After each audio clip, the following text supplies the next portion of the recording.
So how does unmatched money affect your trading in the market?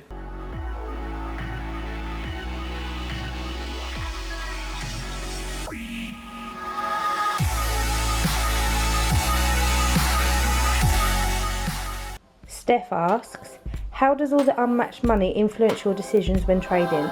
It seems to catch me out every time. It's quite confusing to say the least.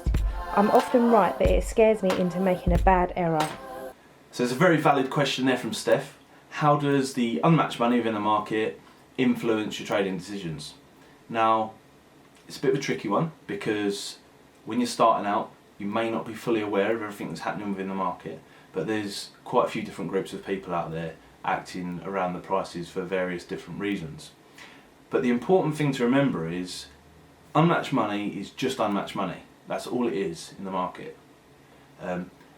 The situation changes when that unmatched money becomes unmatched that has, you can clearly see, has a genuine intent. So if it's a gamble and there's a large stake and it's being dragged down and down, you could then say that that's genuine money, it wants matching, and you can trust it that little bit more. There is people obviously spoofing within the market and trying to manipulate the prices. They do that at their own risk.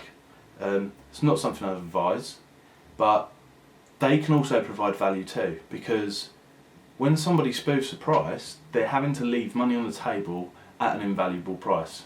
By doing that, they can have a chunk taken out of them, and that can then turn into them situations where you see the price go up and down and crazy and everyone's jumping over each other.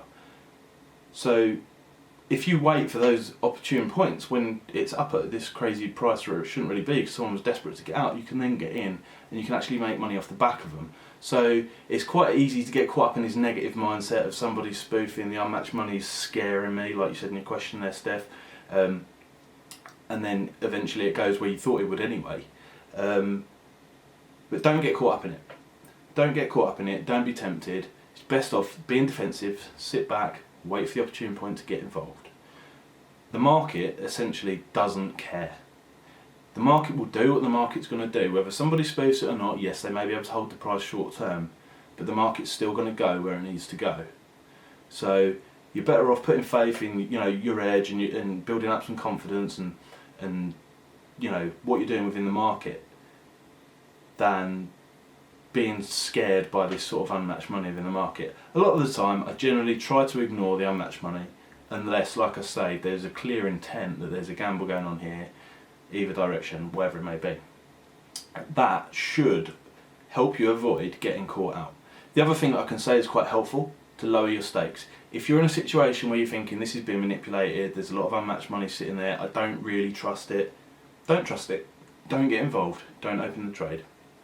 Yes, you may miss out on a trade that would have been profitable, but you actually get to keep your confidence from that situation and learn something from it. So you haven't really lost. What you have done is avoid making a loss in case you was wrong and it actually, you end up getting caught out because of it.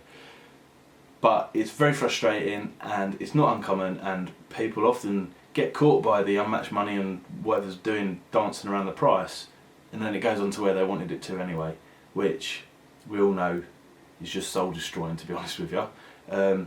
So don't let it scare you, keep your confidence, lower your stakes if needs be, and don't trust it until you know that it's actually got some genuine intent.